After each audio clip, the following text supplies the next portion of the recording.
Hi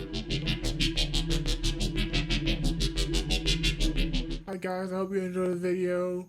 Rate, comment, subscribe, and leave a comment. And this video is brought to you by Sweetwater. So get all the gear from them and then some from what I show in these videos. Now let's get to the video. Hi guys. So basically, I'm gonna show you something real cool. Well, I got a Switch, not a Nintendo Switch, but a HDMI Switch. I've had one that I was using that's over here, and it works very fine. But the problem with that one, it auto switches, but they don't have any more in stock where I got it from, and so now I got this right here. It's a totu 4-port HDMI switch. I just got it. I ordered it yesterday, and it just got here today. And so basically, I'm gonna open it, and so I'm opening it now. Oopsie, sorry about that. Let's see. This is an unboxing.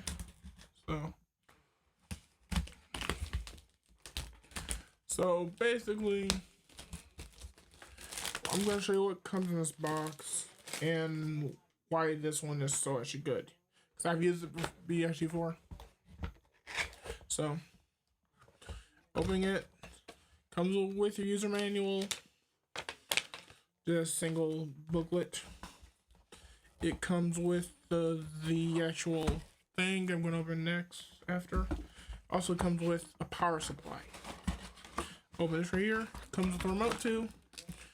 This is the power supply it uses. It uses a standard barrel jack to USB. It's just 5-volt 1 amp. And so basically, sorry about that. So basically, there is this. The one I had actually before had a power break, but this just has a 1 amp cable. I'm just gonna plug it into my TV probably, and then basically run it. So there's that. The one, this is the same exact one, but this is the same exact one. It does auto switching. It has power button. Has lights right here, and look right here. It has 4 ports, power button, and physical switch. It's metal, and there is input 1 through 4 right here, and output right here. So what makes this one interesting is that with actually this one, it has it does 4K. So there's that. It does 4K 60 Hz. It does HDR. It does Atmos. It does Dolby Vision. It does Dolby Surround, and it's 10-bit, and it also is also basically has auto switching, so you can basically auto switch between your inputs, and so you basically just mount this wherever. It doesn't have to be in like the line of the IR, which it would be nice if it was, just in case auto switching stopped working. This is gonna go somewhere where I can auto switch it. I'm just gonna make sure auto switching works on this one specifically. It's basically the same exact one, same exact material, but the only difference is the one I had before basically came with a barrel jack to AC transformer, and it was basically a lot heavier because it had the internal power supply versus USB. I mean, because it had to go from DC, it had to go from DC to AC back to DC, and it had an external power supply versus this one has an internal one, and it's slightly bigger. The other one was a lot thinner, and because it just did because it did external power transformation. So yeah, um, this remote seems a little bit more. It basically seems a lot better made than actually the last one. And if you have a universal remote, you literally could just use a universal remote instead of this. So if you wanted to have it switch automatically. So yeah, this is pretty cool. So I'm just gonna test this just to see if it works out for my needs, and if it does, I also recommend this one. Yeah, the other one worked ahead, but it was just my specific unit that I got. I had to unplug the power cable just to get it to switch, and in order to fix that, I just used a smart plug. So I actually got this one just so it would actually work. I'm gonna pause.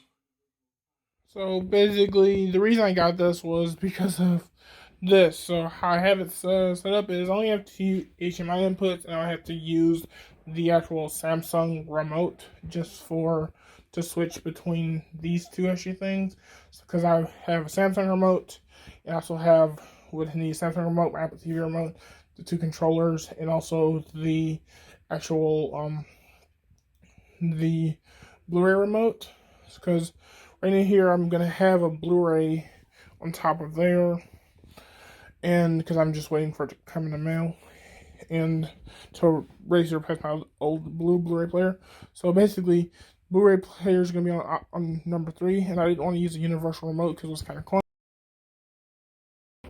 Editing Josh here. So where you saw the actual thing at across there on the other side of the room, I put it over here on this table, which is behind my bed, and so I can basically press this button right here, and it'll switch the scenes on the actual desk instead of me having to use the remote.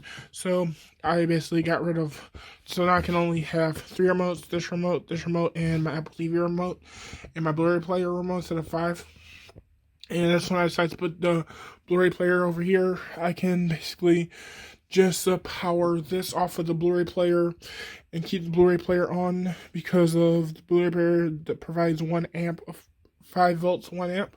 So I can have the Blu-ray player here, and then I just usually leave my Blu-ray players on, and I can just drop in a disc, and then when I need to switch, I can press here, and then run the HDMI cable from here over there. Okay, so thanks for watching so far. Going back to the segment.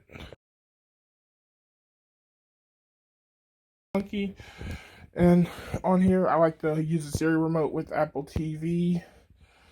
And so when I basically press 1, it will be on Apple TV. When I press 2 on this remote,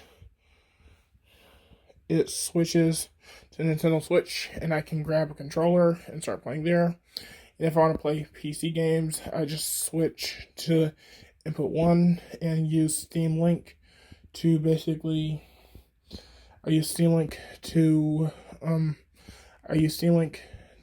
play PC games. There is a little bit input latency, but yeah, there's a little bit input latency, like about a millisecond. About a millisecond of input latency to switch between each input, which is fine. So there's no latency when playing a video or playing a game. And when I want to watch a DVD, because I actually have a ton of DVDs I actually like to actually watch occasionally. I would actually want to watch a Blu-ray.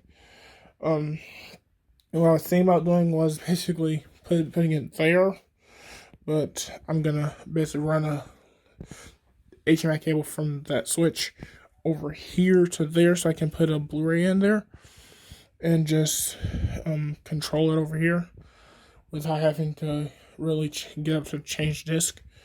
Well, versus, because I'm still gonna get up to get the anime, but now I have to get up to change disc, and I have to get up to change the game, unless I get these games digital, which I'm planning on not to. I don't mind getting up for that. When I want to relax, I just want to basically switch on the remote and play the game. and the switch basically stays on like this, basically allowing me to hit back up game at any time. And the only game that involves being active is the Ring Fit, which is a really fun game. And Agilane, which is a game I've been playing, and Zelda Breath of the Wild, and Pokemon. Those are just the 2 games I have. Those are the games I have installed right now. I actually have more Switch games. I just haven't put them inside of the console just to add them yet. So when I switch here, this is input 1.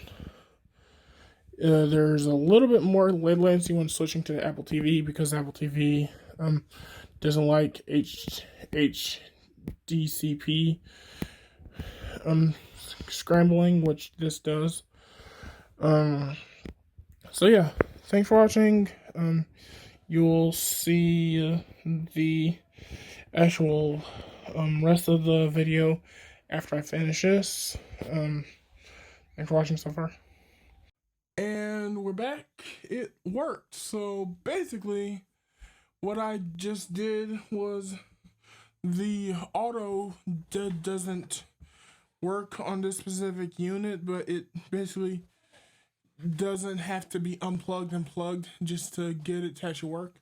So with this one, it just the auto switching chip is kind of messed up. I took it apart and the chip didn't work properly. I put it onto a bed. Yeah, so thanks for watching so far, and bye. Hey guys, thanks for watching. So go down in the description and there is contact information if you need consulting or anything. Check my second channel. Subscribe to there too. Check out my blog. My email address is in there too. So yeah.